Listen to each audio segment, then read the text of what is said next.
What's up, composers? I'm going to show you some Dorico shortcuts to compose faster. Like many Finale users, I've been jumping into the program this week and learning a lot of new things that I think are going to actually really benefit a lot of composers in their workflow. If you're new to this channel, my name is Mathew Arrellín. I'm a composer and cellist, and I got my PhD in music composition at Northwestern University. I also founded the Sound Painter Studio, which is an online community for composers who are looking to take their music to the next level under my guidance. On this channel, you can find courses in music theory, music composition, and I'm also doing these Dorico tutorials, especially for the composers who were used to Finale doing non-traditional notation and are now having to learn all of that stuff again in Dorico. So if there are specific things that you want to learn in terms of inputting or engraving non-standard notation into Dorico, let me know what those things are in the comments. So let's jump right into these keyboard shortcuts. I'm going to open up Dorico, and I'm going to start a new project. And I'm going to just do this for whatever instrument. I'll do it for a flute. Okay, again, you can always deselect key signatures, time signatures, all this information if you want to before doing this. But one of the most important things to know about is how to toggle between these different modes. The setup mode, write mode, engrave mode, play mode, print mode. Because you can lose seconds by doing it with the mouse. So in order to toggle between them without having to use the mouse, you can do Control or Command 1 through 5. So setup would be 1, write would be 2, engrave 3, play 4, and print 5.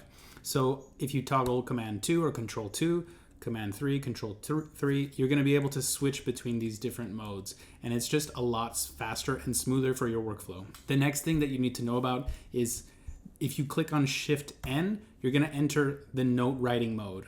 So the note input mode.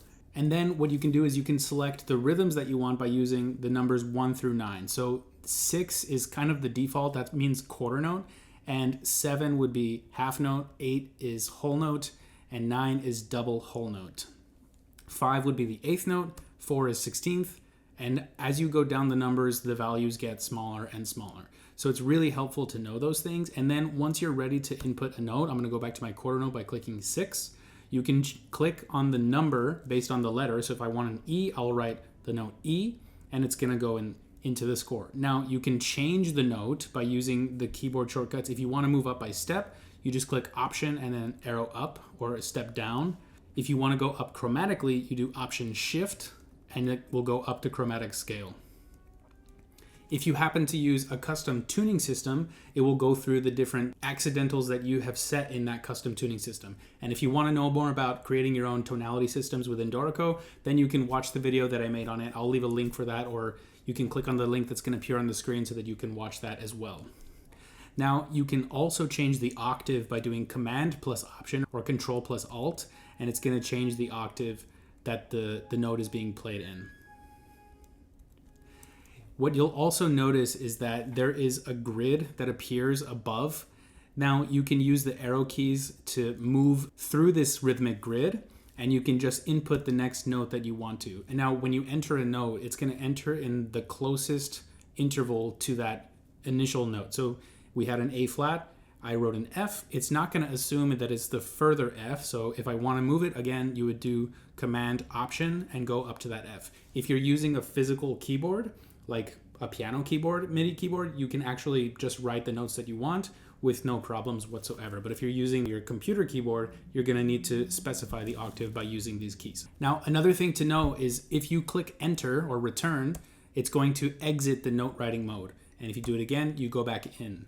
You can also shift between the different staffs or staves by using the up and down arrow keys. Another great thing that you can do is using Shift in addition to another letter. So for example, if I want to do dynamics, I'm going to do Shift D, and then a dynamic pop-up is going to appear above that note, and you can click the dynamic marking that you want.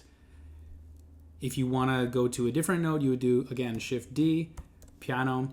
Another great thing that you can do, which is vastly superior to Finale or other softwares that I've seen so far, is you can actually highlight by clicking and dragging on a particular note region and then doing Shift plus D, and then you can type in the dynamics that you want, and it will appear for the duration that you selected. You can also do playing techniques. So if you do Shift plus P, and I want this to be, let's say, legato, it will appear above the staff as I instructed. Now, you notice that there's like these 2 points at which it's going to start and stop. You could also just select a starting note so that the ending of that legato is going to be indefinite. So for example, if I do Shift plus P, legato, it now doesn't have an ending point. So you can either select it to have an ending point by highlighting a particular region, or you can just select the starting note and then change it once you want it to change. Another thing that you can do is Shift plus C. So if you want it, that means Shift plus Clef. So if you do, let's say we want this to be in bass clef. I know it's a flute, but let's say that we wanted to change it to bass clef. You would type F for F clef, and it's going to change this into bass clef. If you wanted to do it in a different clef, you would just type the letter that's associated with it. So let's say that we want to change the clef here. We would change it back to G clef. You can also change tempos by doing Shift plus T. So if I want to write a retardando, it will do a retardando where I instructed. If I have a particular region that I want to do the retardando, I would highlight that region, do Shift T, rit, select it in the menu. And since I only have notes up until beat 3, it's just going to do it for the amount of notes that I have. But if I were to have notes that continue all the way through bar 6, for example, then it would do the retardando with the dots all the way for that particular selected region. Now, let's suppose that you want to use accidentals. So I'm going to enter into note entering either by doing Shift plus N or by clicking the enter button. And then if I want to add accidentals, the way that you can think about it is 0 is a natural. So if I write an F, it's going to be an F natural. Basically, it's assuming that it's F natural, but if I wanted an F flat, it would do that if I click on the minus button. So I think about it like that. Like the minus is like decreasing by a half step. The plus is going to be increasing by a half step. So then it's going to insert an F sharp. If you wanted to write a chord on that particular note, and again, I know this is a flute, but if you wanted to have like a particular chord, if this was a piano part, you would go to that note and click Q. And there's a plus sign that's going to appear above the note. And then you can start writing the notes that you want to hear. Let's say I want A and a D. And now I have an F sharp, A sharp, and D. And so if I want to write another chord, I move through the grid with my arrow keys and I type D, F, A. So now I have a D minor triad. Now, if I want to move straight to the next bar, I would do Command and then the arrow in the direction that I want to go. So if I do Command left, it's going to go to the first beat. Command left goes to the previous downbeat. And then Command left goes to the previous downbeat. And then to the succeeding downbeat, you would do to the right. So this is how you can quickly toggle between things. If you wanted to listen to this, I'm going to exit note input mode. You would click Option P, and it's going to move the playhead to the note that's selected. So then if I click play, it starts from that note. Now, obviously this sounds terrible because these are random notes, but let's suppose that I want to start at a different note. I want to start at beat 3 of bar 2. So what I'm going to do is click Option P. It moves the playhead to that moment. So if you notice in this region next to this power button, the actual starting point for the playhead is changed. And I can hit play and it starts from that spot. So again, that's Option P. And then you can also do P for play or use the spacebar, which is probably for most people quite intuitive at this point. And when you toggle through with the right left arrows, you can hear those specific beats. If you want to move an item by the resolution of the grid itself, you go back into the note input mode by clicking Enter or Shift N, and you can move it by clicking Option or Alt and then moving it to the right. So the resolution is an eighth note. It just moved that F sharp that I have selected an eighth note away. And it's gonna maintain the same duration that you initially started with. So let's suppose that I want all 3 of these notes. What I would do is I would select them all, click Option to the right, and it's gonna move all 3 of them now. And since the resolution of the grid itself is eighth notes, you can see that above the staff, then it's gonna move it by an eighth note. So I can Option Shift this as far as I want by just using these. If I wanted to shorten this, then I would do Option Shift and then left or right. And it's gonna go to, like, again, the resolution of the grid. So if I press Enter, you can see the grid, it's an eighth note. So it would just shorten or lengthen it by that degree. So if I go out of note input and I do my right arrows, it's gonna increasingly get bigger by an eighth note. So you can very quickly change rhythms in this way by using the Option, Shift, and then the left-right arrows. Now, if I wanted to extend the caret itself to other notes, what I would want to do is go Command 1 to go back into Setup, add another part, and I'm just going to add a second flute. So what I would want to do is, at that point, I'm going to go back into write mode by clicking Command +2 or Control +2. And now I'm going to go into note entering mode by clicking Enter or Shift N. And then the grid is going to appear. Now, if I want to extend my note input mode to multiple staves, what I would do is click Enter to go into note input and do Shift plus up or down. So in this case, since there's only a lower staff, I would do this. So I can add notes on multiple staves. So this would be a really fast way of entering multiple staves at a time. And if you want to change notes at any point, you would just select the note that you want by exiting note input mode with Enter. And what you can do again is toggle through these notes with Option plus the up or down keys. Another really great feature in Dorico that you can use is the add or subtract bars. And the way that you do this is with Shift B.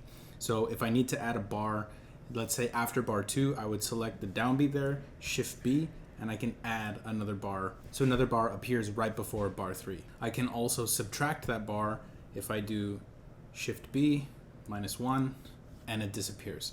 You could also obviously delete a larger range of bars. If you wanted to, you could shift click all the ones that you wanted to and then use the edit drop-down menu and click delete bars, and they would disappear. Or you could just do that number of bars. So bars 5 to 32 are 28 bars. If we do Shift B -28, those bars are going to disappear. Another really great tool is the triplet tool. So if I were to select a group of notes and I wanted to turn these 3 quarters into triplet quarters, all I have to do is type semicolon and the triplet popover is going to appear, and all I have to do is click Enter and it turns those group of 3 notes into 3 quarter note triplets. Now, let's suppose that I have a different number of notes selected. If I wanted to do 5 notes, I could go into note input mode by clicking Return or Enter. I'm going to do 5 eighth notes, so I'm going to click 5 to change to eighth notes and do E, F, G, A, B, and exit note input mode by clicking Return or Enter. Then I'm going to select those notes and I'm going to click semicolon for my triplet popover. And it's going to assume that I want quintuplets in this case, because there are 5 notes instead. You hit Enter and it turns into a group of quintuplets. Now, if you want to delete any quintuplets at some point, you can simply by deleting the number itself after selecting it. If you want a different grouping, like a custom group, I can insert a different number of notes. So I'm going to go to my next bar, hit Enter for note input mode, and I'm going to do 16th notes. So I'll just do something like this, doesn't really matter. And here I have 15 notes. So exit note input mode with Enter. I'm going to select these notes and I'm going to change this so that I can do 15 to 16. And it changes it so that you have those 15 notes inside the bar and they fill the bar. And if you want to delete it, again, you just select it, click delete, and it reverts to the original notation. One last thing that is really helpful to know about is that you can actually customize the different shortcuts that you have. So the way that you would do that is you would go into Dorico, Preferences, and then you can customize key commands. So if there's like a note input thing that you want to customize, if you add the interval, it'll actually first show you what it is. So if you go Shift plus I, you can add intervals. Let's say that you wanted to do something that's pretty specific. So let's say that you wanted to create a shortcut for creating a bar of rest. Then you would type whatever key that you want, add key command, and close. And then that key command would be associated with creating a bar of rest. So you can basically customize this or change anything that you want to your liking. If you have a particular workflow or if you have a different kind of keyboard that you're using for note input, you can use that to then program the shortcuts into Dorico to make your workflow a lot faster. I hope that this video was helpful. If you find these kinds of things helpful, then as always, feel free to like and subscribe. If there are specific things that you're trying to figure out how to do in Dorico, let me know what they are in the comments and I'll get to them in a future tutorial. See you in the next video.